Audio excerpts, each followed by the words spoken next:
বরের সাথে ঝগড়া করে আজকে সারাদিন কিছু রান্নাও করিনি, কিছু খাইওনি। বর খুব ভালো করে জানে শ্যামলী আজকে ঝগড়া হয়েছে, কিছু রান্নাও করবে না, কিছু খাবেও না।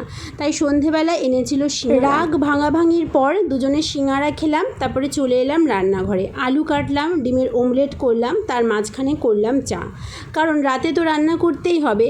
আমরা দুজন নয় ঝগড়া করে না খেয়ে শুয়ে পড়লাম, কিন্তু আছে একজন বয়স্ক মানুষ, শ্বশুর মশাই, তাকে তো খেতে দিতে হবে। তাকে খেতে দিলাম, বরকে খেতে দিলাম, নিজেও খেলাম।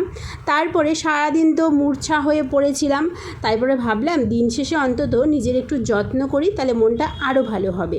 তো একটু বেসনের মধ্যে দইয়ের মধ্যে মধু মিশিয়ে মাখলাম। আর বর দেখো বউয়ের রাগ ভাঙিয়ে নিজে আবার ব্যস্ত হয়ে পড়েছে মোবাইলে। তাও শান্তি, অশান্তির মধ্যেও শান্তি যে মানিয়েছে, খাবার এনেছে, জোর করে খাইয়েছে।